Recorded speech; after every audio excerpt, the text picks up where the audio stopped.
Well, good afternoon, everyone. I'm Paul Irwin. I'm the Dean of the School of Public Health, and I want to welcome all of you today and thank you for joining us for our special topics seminar, All That Moves Us, with UAB School of Public Health alumnus, Dr. Jay Wellons. As you enjoy your lunch, I'd like to take a moment to introduce our guest speaker and share a brief overview of our presentation format today. Dr. Jay Wellons graduated with a BA in English from the University of Mississippi before pursuing an MD from the University of Mississippi Medical School.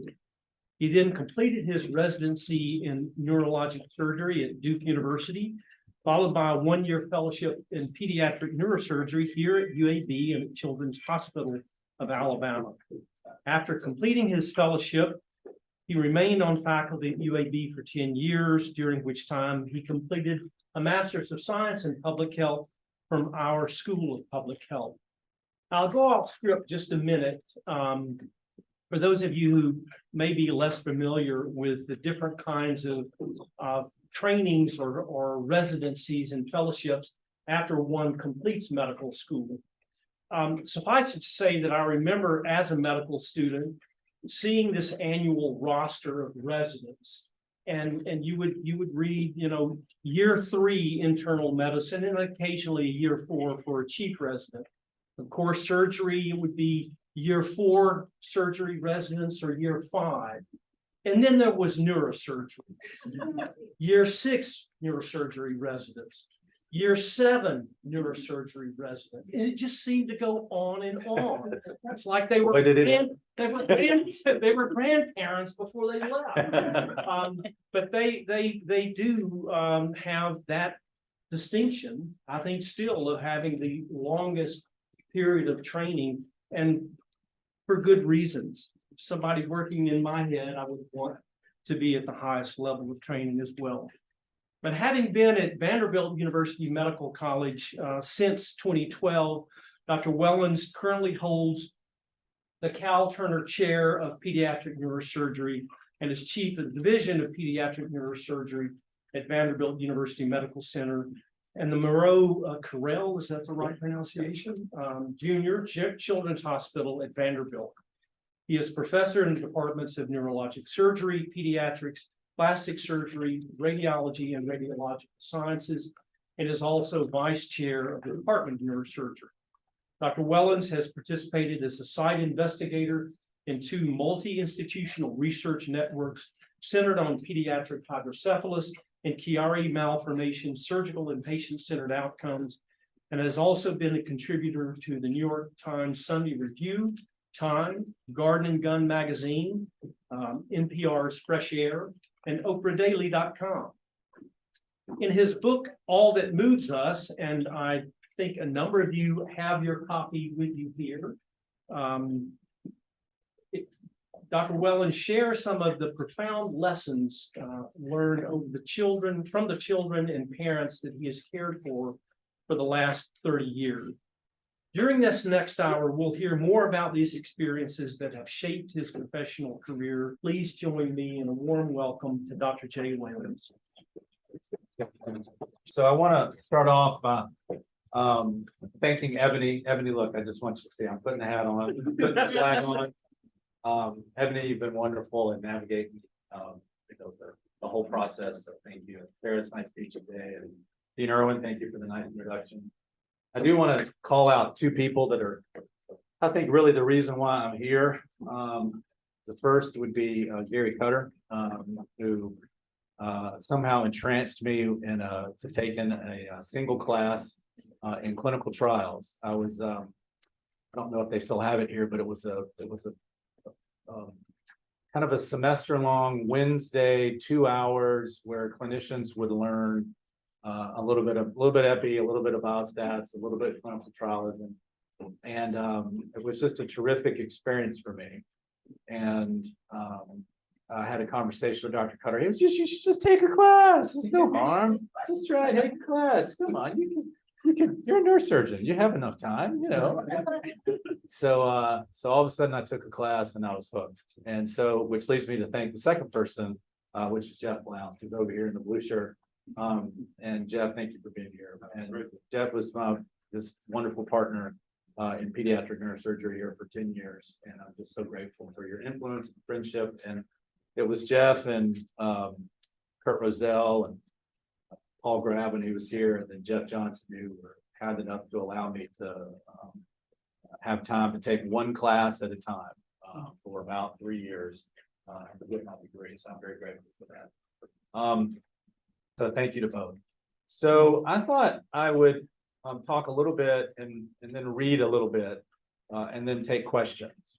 And I think one of the things that would be interesting to folks in the School of Public Health is to figure out how my degree kind of fit into writing a book, right? So how does the right brain fit into the left brain? And I would just absolutely say that without a doubt, my degree, and this is not something that I was like paid to say, by the way, but my degree made a phenomenal impact on my career, a phenomenal impact on my career. And I would stand on the top of the building and say it with siren because I'm so grateful for it. I mean, Jeff knows. Just, we were a very academic group, and it still is here. And I remember we were asked to be part of something called the Hydrocephalus Clinical Research Network. And I talk about it, just barely just touched on it in the book. But believe it or not, neurosurgeons at the time, particularly pediatric neurosurgeons, we were just behind on the type of research that we did, way behind cardiology, way behind cardiothoracic, way behind the medical professions. And some papers had been done. The NASA trial for carotid, the ACAS trial for carotid disease. But neurosurgery had been burnt by a carotid to MCA bypass study that showed that bypass wasn't effective in strokes, and it was kind of burnt from a statistical standpoint. And so people were not super duper trial forward at that point. And so our field just by choice, I think, just left itself behind. And then Jerry Oakes, who was our partner and boss at the time, came into my office. He turned the chair around, sat backwards in the chair, which he never did. And he said, I have something for you. I want you to do. It's hydrocephalus clinical research. And I'm like, oh, come on, Jerry, you're kidding me. Like, I would take out brain tumors and AVMs, and I mean, hydrocephalus, it's shunts. I mean, what we got to do that? This is part of what we do. He was like, just trust me, just go to the meeting. And so we were the first, UAB, we were one of the first 4 groups to be asked to be part of this multi-center network. And we partnered with a terrific PhD to be, well, I guess actually DRPH, Sheva Shannon, who just FaceTimed me. Thank you very much, Sheva. And she was our, believe it or not, our coordinator at the time. And her office was in a bathroom that we had made into an office, and her chair was right where the toilet used to be, right? So sometimes at night we would forget. No, I'm just kidding. So we went to that meeting and we decided we wanted to be a part of it. And basically, Shevs and I, we were very much influenced here by a man named Shane Tubbs, who had done a lot of academic writing in anatomy, who was on faculty here for a long time in anatomy. And we went to this meeting and we realized that we could do this. And so we each of the 4 centers had a study to do, and we decided that we would look at premature IVH and hydrocephalus because we had such a high proportion of premature children that were born here that had hemorrhagic strokes that would occur from bleeds that would be because they were early. And then from that came hydrocephalus. And so we actually were able to do the first presentation, the first paper. We got all the data ready for the first paper, and then we sat together. And I remember sitting in the room with the other 4 investigators, and they all had some type of further degree. And when it came time to talk about the biostats or the analysis of it, it was like wah wah wah wah wah wah wah wah wah wah wah, like that Charlie Brown voice from when the parents talk. Like I did not understand a word of it. And what was happening concomitantly was this whole experience where I was like, like writing these papers that are clinical series neurosurgery. That's good, and it's building a CV, and it's interesting. But what was happening concomitantly was this class that this Wednesday course where I was being exposed, and then this this clinical trials class I was taking. And so what happened over time is, as the HCRN, the Hydrocephalus Clinical Research Network, grew from 4 centers to 6 centers to 8, now 14 centers, and it really completely changed the way that I thought about how to do research. I mean, it literally was like putting a different pair of glasses on and saying, oh my gosh, this is how we do this. And it led to like a whole career arc in doing research in premium IVH and hydrocephalus. I mean, by the time that I think we were done here, we had 5 papers that came from that study line, about 15 presentations. We wrote 2 R01s and got them scored, got a U01 that we went up and talked at the NINDS about. So it was a really phenomenal experience for me that would never have happened had I had this degree. So again, nobody has asked me to say those things, but I wrote this book, and there is a piece in here about a mentor named Tim George, who was a Black pediatric neurosurgeon who had a phenomenal impact on me as a resident. And I wanted to be like Tim. And then Tim passed away early in life.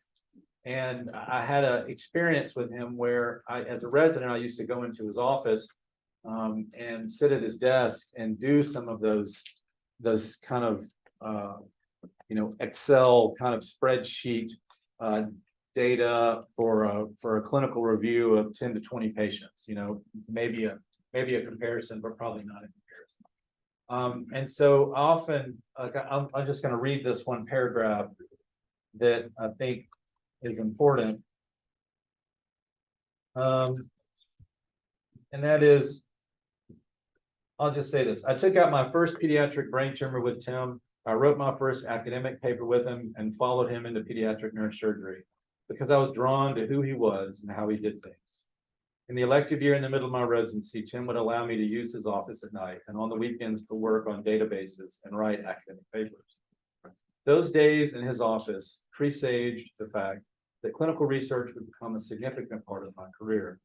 A book about writing academic papers is profoundly less interesting than the stories of the children that we've been able to help. But it is important here to note that first paper written with Tim years ago has turned into more than 250 academic papers. Some I'm proud of, some less so. Over time, as I moved through the field, I realized there was a way to make an impact on a broader plane by learning more about neurosurgical problems on a population level. Thanks to patient and supportive partners, I was able to take one class at a time as an attending neurosurgeon and slowly obtain a master's degree in epidemiology. From that degree has come a whole aspect of my life, focused on research based on race, socioeconomic status, and gender disparity in healthcare access for children with neurosurgical issues. I'm proud to help and promote work that narrows that gap. And I'd like to think that Tim would be pleased to know that those early days of entrusting a mid-level resident with the keys to his office somehow continued his own mission to level the playing field and allow more and more bucket lines to form. So when I decided to move to Vanderbilt, it was because I thought there was a terrific opportunity there to grow not just the clinical program, but also to grow the research program too. And we actually had a class, we had an elective in the MSPH program, and I took, the powers that be here let me take a class from the business school as my elective. And it was strategic management of healthcare. And in that class, we had to come up with a strategic plan for something. And so I used that class to come up with a strategic plan for what I thought the program at Vanderbilt could look like. And then in my own brain, I did one about what I thought the program here was like. And basically the program here had attained all the things like I'd been a part of for 10 years. We'd attained what we needed to attain. But I thought there was a great opportunity and there was some danger. I was leaving great partners. I would be not happy because I would miss them. And I'm not just saying that because Jeff is here. But when you work at a children's hospital, it's a really small community. You get to know the people well. I was close friends with the CEO of the hospital. I was very close to a lot of people there. But it was a Kierkegaardian leap of faith, really, to go to another place. And then have this kind of mission in my brain, like, okay, I'm going to grow the clinical service by adding various partners and doing what I always, it's like sometimes in meetings I'll stand up and say, look, I don't mean to be showing my public health degree patch very prominently on my shoulder here. However, we need to be delivering better care to the children. And so that got to be a thing. When I would be at a meeting, I would stand up and people would look at me and go, oh, they would just know what I'm talking about. But the reality of it is that degree gave me a lot of credo when I went into at Vanderbilt to not only kind of grow the pediatric neurosurgery program. We were well known for fetal surgery then, but there were a lot of things that we weren't well known for. And I wanted to grow the program to kind of be like, I used to jokingly say it was like UAB North. I thought that we had a lot of opportunity to do things well. And so we did that. And then at the same time, I wanted to grow the education program. And so we did grow that, and I became program director for a while. And I'll go back to that in a minute, which means that you're head of the neurosurgery residency program. And then I stepped down from that for a couple of other positions that I'll talk about. And then I wanted to grow the research aspect of it. And so I was very fortunate to be able to recruit Sheva Shannon, who had been here, and I think the folks here burned me in effigy for a couple of years, but they forgave me after a while when she decided to come back after a few years after she'd been promoted all the way to professor in like 8 years, and I wrote all the letters. Thank you very much.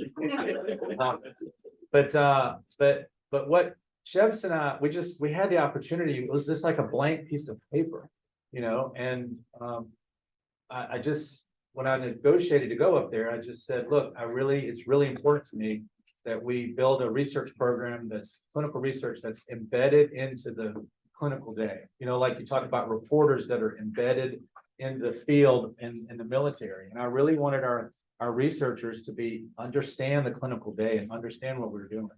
And so that's what we did.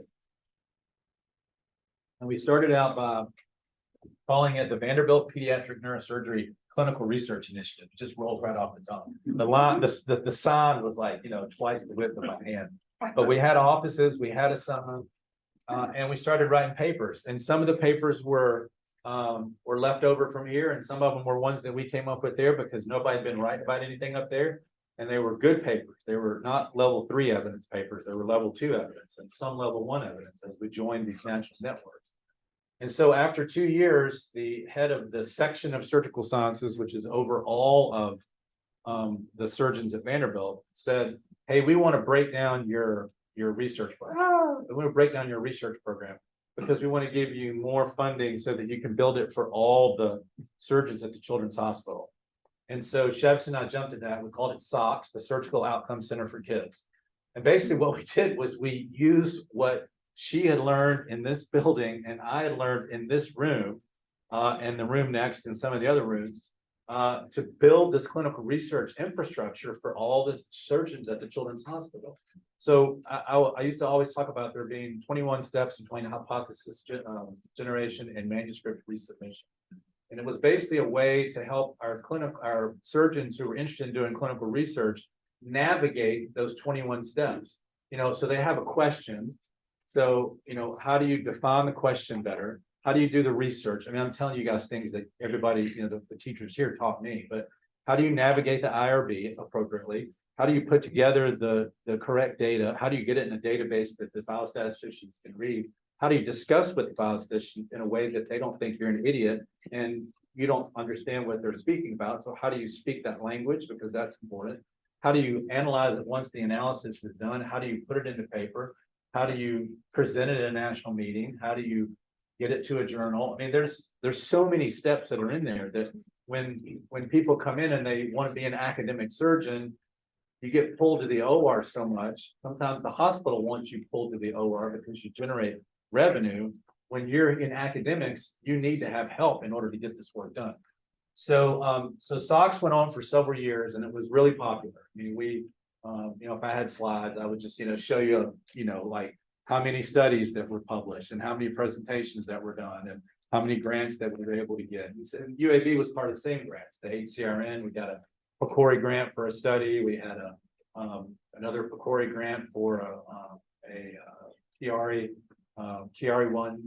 randomized control trial where we did one surgery versus another. And, we used some of the things that we did in the U award that we wrote for Premium IVH, where we filmed the surgery and so that people would have an understanding of what the surgery was. And I got that idea from Dr. Gary Cutter, who was doing, I think, a study looking at removal of, was it the thymus? Yeah. And so they had a video done so that all the surgeons would do it in a similar way. So that marched its way all the way up to a study now that's being funded for 14 centers, plus 5 other centers that we brought on to help our, get our power, up for enrollment, to get the study done. So SOX was very successful. I'm very proud of that.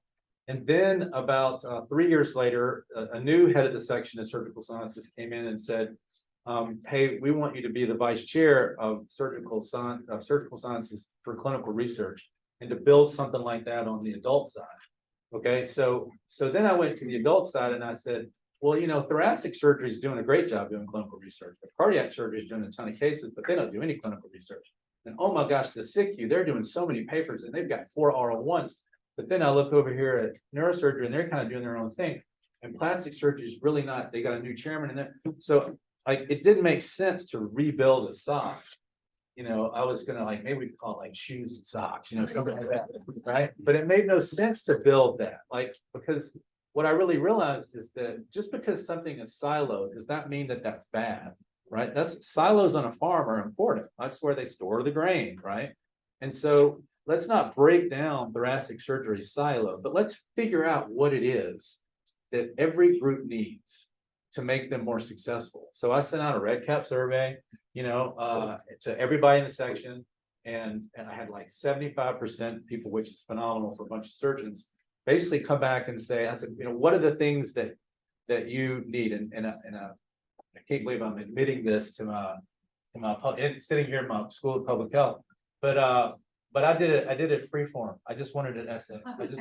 I went full on right brain. I just said, tell me what it is, and I'll categorize it later. And 50% was biostats. And so basically what we built was a mechanism where we would have this scientific review committee. So we have it online, a 2-pager, you fill it out, you send it to the scientific review committee, we look at it, we review it, and then if it reaches a certain number, then we send it to our biostats partner.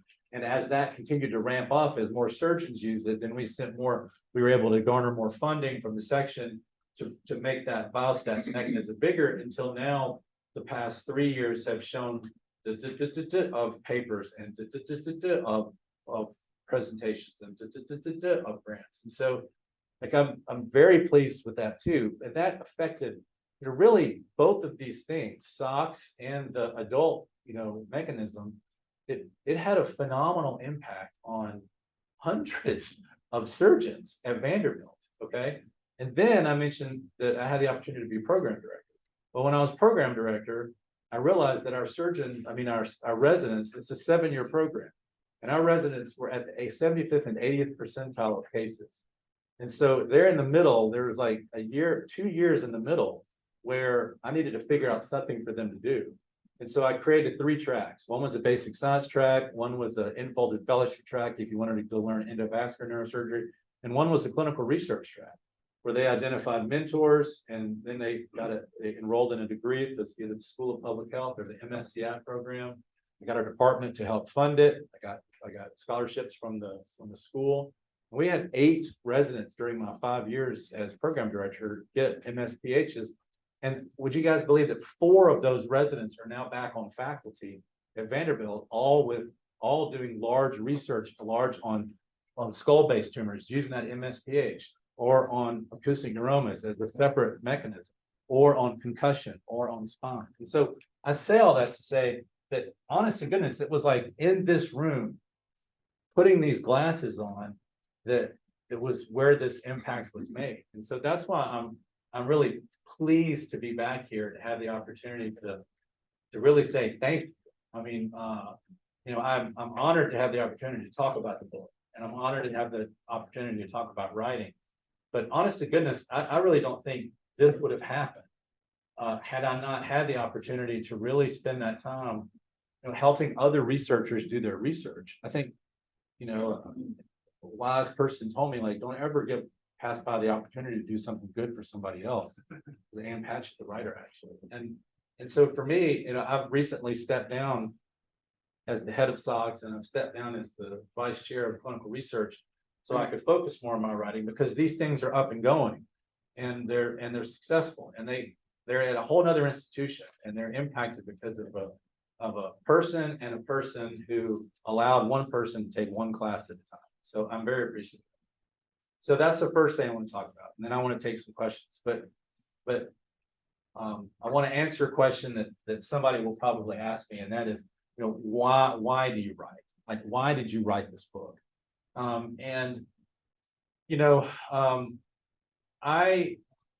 was an English major at University of Mississippi. I'm very proud of that, because I had some outstanding teachers. Once again, it goes back to that bucket line of people that have helped you along the way. But when I went to medical school, it was so that I could be a family medicine doctor, and move back to Mississippi and get paid in chickens and tomatoes and write and learn about the human condition. And then I remember being in the anatomy lab and seeing the brachial plexus for the first time. And now writing a book that it looked like macrame. It was just so beautiful. It was just, I still remember that first time I saw anatomy, dissecting it out. And you follow the brachial plexus in, and there's the spinal cord, and that's got its own beauty, and then up to the central nervous system and brain, that's got its own beauty. And before you know it, I just lay down that interest in kind of family medicine at the altar of neurosurgery. And 30 years later, here I am as a pediatric neurosurgeon. But I wrote the book because I wanted to tell the stories about these children that have had such an impact on me. All of us, particularly when you get to be 53, you have some medical issue that occurs, right? And of course I did, and I talk about it a little bit in the book. But reflecting back on kind of the joy and the grief that you go through when you're kind of at this edge that we live on in neurosurgery. And I kind of think all of medicine learned during the pandemic about this edge. And I kind of think all of society learned about this edge. I mean, the concept that people were were dying and being put in freezer trucks, or that people were dying by themselves alone in the ICU without family or friends around. And I just think those are stories that have a big impact. And so when I wrote one funny story when I was recovering from an operation that I had, and I just up and sent it into the New York Times, and it ended up being published. And what I didn't know is that my editor, here we are back to bucket lines, my editor's shtick, a guy named Peter Catapano, was for finding new writers and helping them write more. And so he said, hey, you're a funny writer, and that was a good piece, and it stayed popular for a while. Why don't you write us a serious story? And so I wrote the story in the book called 90 Minutes from You by Ground. That's the story that I sent to the New York Times.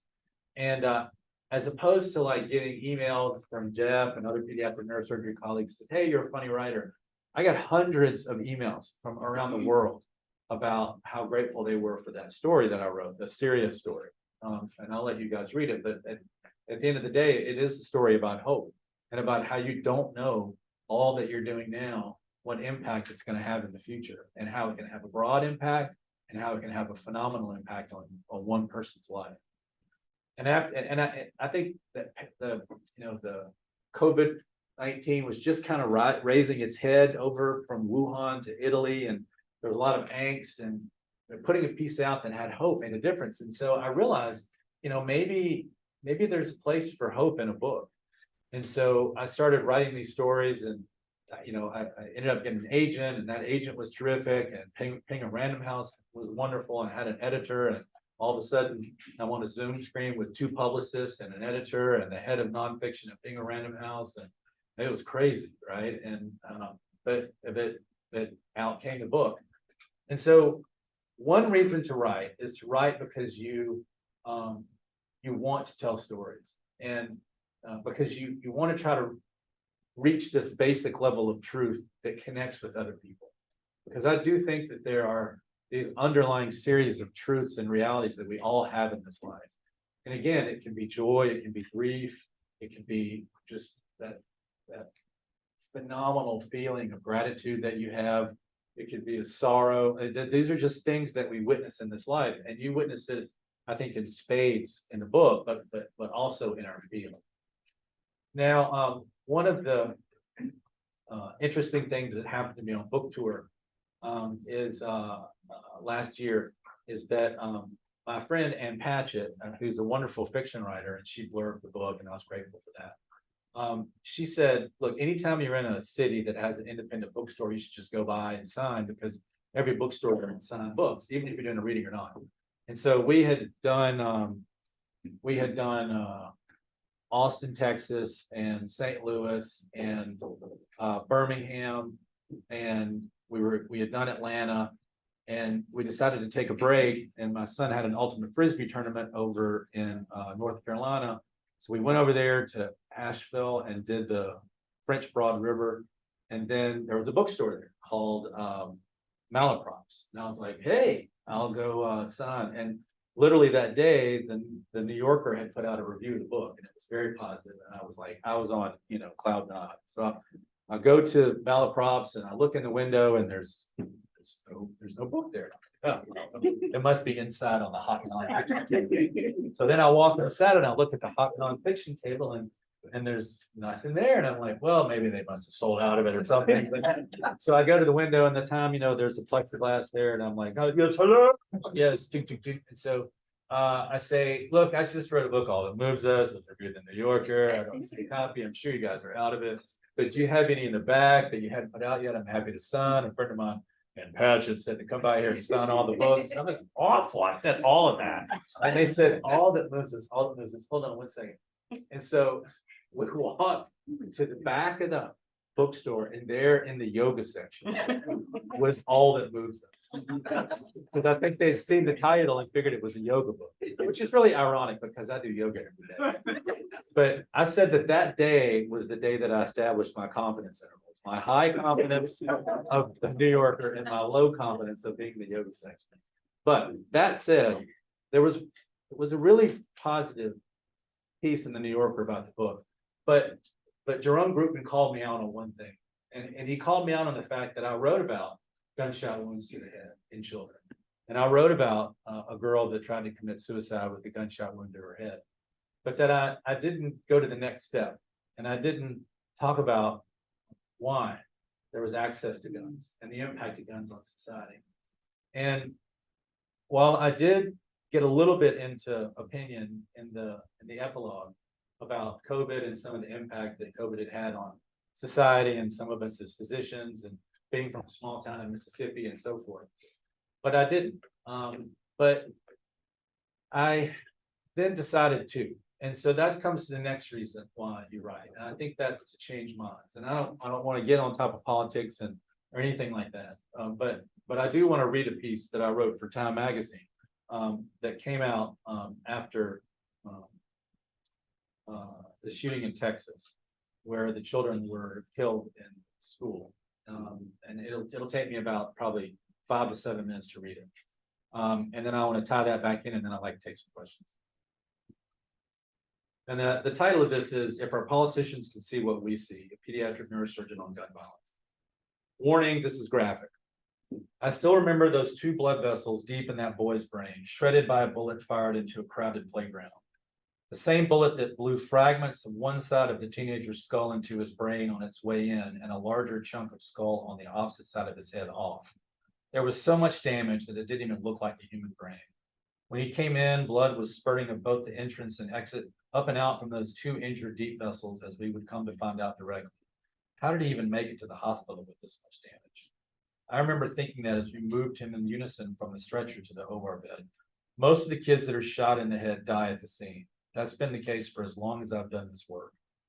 Once we were able to get a larger part of his skull off to try and get better access, bright red arterial blood shot up from the depths of his frontal lobe, past my own head and the head of my assistant, a senior neurosurgery resident who calmly and efficiently worked at my side. Our surgical loops were both covered in a fine red spray and smudged on the side where the circulating nurse had tried to help by wiping them while we frantically worked. No matter what we did, the blood kept coming from deep inside the boy's head. Clip, I called out to the scrub nurse, louder than intended, but above the chaos of the operating room as everyone struggled with trying to save his life. Which one? She asked. I don't care, I came back, any of them. She carefully handed me a spring-loaded straight aneurysm clip on the end of an instrument designed to allow me to release the clip off the end and include the offending vessel to stop the bleeding. I blindly put the clip applier down between the frontal lobes of the brain where the blood was coming up in rapid pulsating geysers. I released it, hoping that at least some of the bleeding would stop. No change. We're losing the blood pressure, it came from the anesthesiologist on the other side of the surgical drapes. The brain was swelling up and out of the remaining skull. After a few more seconds, I could no longer see the actual two vessels. I think it was two vessels that were pumping this boy's life away and onto the floor. By the end, the resident and I had applied 4 clips down in the gap and the rapid blood loss had stopped. We got the boy off the table into the pediatric intensive care unit. He lived just long enough for his parents to say goodbye. Then his brain swelled one last time and he was gone. I remember the wails of his parents as I walked back down the hall of the ICU after a conversation that no parent should ever have to have, as they realized their teenage son would never come home again. Over the past few weeks, I've received waves of emails from the leadership of organized pediatric neurosurgery, surgeons I've known for decades, from every part of the US. The sense of frustration is clear. We have to do something. Somebody has to do something. Why does this keep happening? As surgeons, we find ourselves left trying to fix the ghastly results of so much of this gun violence that seems endemic in our country. There is an idea among my colleagues that we should write something up and send it somewhere where a lot of people will read it. A colleague from St. Louis mentions me, and it takes off from there. When you write it, Jay, you tell them about the kids we see who come in after a gunshot to the head, where it looks like a bomb went off on their CT, one said. How the parents cry and cry and cry when we tell them their child is brain dead. Tell them how awful it is when there's nothing you can do. All of us in our field understand that. Or tell them about my patient, said Tina, an experienced pediatric neurosurgeon at Mass General, who spurned the advances of her brother's friend enough times that he finally took out a handgun and shot her in the neck, immediately paralyzing her and committing her to a ventilator for the rest of her life. She continued, I still remember her mouthing several days later, I thought I was doing all the right things. Yes, said Sam, a pediatric neurosurgeon from Seattle, who co-founded a startup trying to make spinal surgery safer. You tell them the stories, and then you tell them that we demand action on the part of our leaders. Then from a colleague in Connecticut, John, a military veteran and leader of our field in advocacy for common sense gun laws. Understand that the events in Texas this week are the result of deliberate choices, actions, and policies that have been pursued over the last half century by citizens, industry, and politicians. Unlike other issues that have been pursued by public health advocates, firearms have constitutional and legislature protections that confound approaches that have been utilized for motor vehicle safety, and tobacco. Any solutions will require a well-considered strategy and long-term commitment. John and I talked directly offline. He is a close friend of many years. His life was forever affected by his time serving our country in the United States Army. It was also forever affected by the time he stood in an emergency department close to Sandy Hook Elementary School years ago as the calls began to come in. He and his surgical team in medical gowns ready for the waves of injured children, waiting and waiting until they realized no one is coming. No one survived to make it here.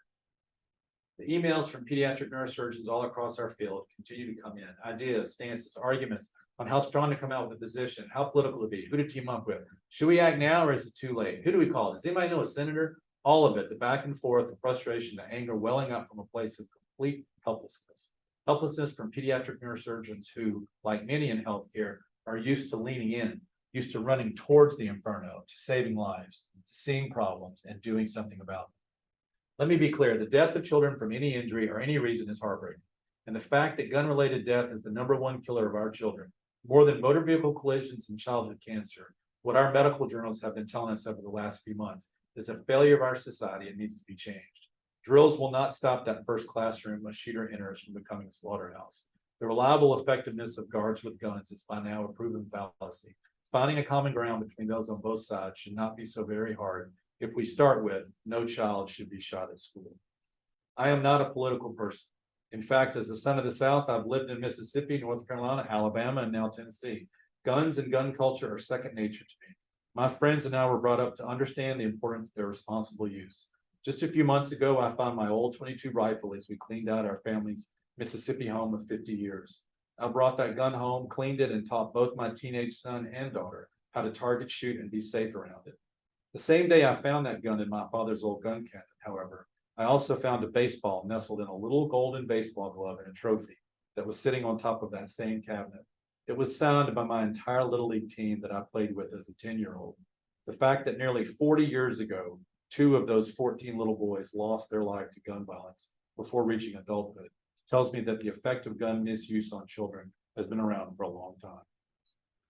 What has not been around for some time, however, are those modern, readily available weapons that combine large capacity, low recoil, and high velocity, and are designed to inflict maximum destruction to human tissue.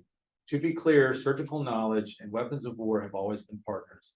Advances of one have often led to advances of the other. With war and the business of maiming comes the ability to learn medical lessons that are then taken back to the civilian world. With the Civil War, it was finally understanding aspects of postoperative wound care. From the Great War came knowledge of the function of the peripheral nerves. From World War II, the Korean War, and the Vietnam conflict, advances in modern resuscitation and antibiotic use. But in modern war, the destructive power of armaments has increased exponentially and would have been unimaginable just a generation ago, much less to those who regarded the use of arms during the musket era. Body armor is now standard issue. If you were so unlucky as to be hit by a musket ball, your likely cause of death would have been infection. A round from an AR-15 explodes flesh, shatters bone, and causes a cavity of destruction significantly larger than the bullet itself, destroying everything in its path. When I was a junior faculty member 15 years ago, right over there, I remember a visiting Army surgeon lecture telling us that even the wrong helmet design can result in exposed occipital areas of the head, a perfect target for snipers in the Middle Eastern conflicts. But what we're talking here is not a war. Civilians have no Kevlar helmets or body armor, unless you're the shooter himself who has purchased body armor along with the assault weapon. The damage caused by modern weaponry far outpaces our ability to educate or resuscitate. Civilians in a place of worship or a school or a bus stop are not thinking about how to best attack and defend their position or how to best escape a room while taking loud fire. And they shouldn't have to. The very idea that one of the recent victims covered herself with her dead friend's blood in order to trick the killer into thinking that she was also dead should stop every citizen of this country cold. I am just a brain surgeon and will leave the politics to the politicians. We will keep trying in the emergency departments and operating rooms of America, but there is nothing that trauma surgeons, neurosurgeons, or emergency department personnel can do if these children are injured so grievously that they die at the scene. We can teach our children to run, to hide, to hold pressure, to wait for the police, even to fight back. But until we acknowledge the role that assault weapons have had on these horrific events, the same cycle will continue to repeat over and over again. The unimaginable has become the routine. If people could only see what my colleagues and I see in those trauma bases across the country, I believe the politics of extremism would give way to their humanity, and common sense legislation would be within our grasp. So that piece came in. So that piece came out after the ball day. And then when the Covenant School happened, shootings happened in Nashville, lo and behold, I was in the ER waiting. So the connection, this concept of waiting, and then in Uvalde, waiting, and then all the way back to Sandy Hook, waiting, that ultimately led to somebody putting 2 and 2 together that I've written this piece, and I found myself on Morning Joe and a couple of CNN shows and a couple of other MSNBC shows. But I say all that to say that that's the other reason to write. So you write because you want to tell stories to try to connect with people, because I think connection is one of the most important things that we can do. And then you write also to change people's minds. And so I think with that, I'd like to stop because I know I've been just talking nonstop, but I could talk for a long time. I'm very grateful for the opportunity to be here. I hope if you had a chance to read the book, I hope you enjoyed it. And I hope it resonates with you. I appreciate having some of my old friends and mentors here and being so well hosted.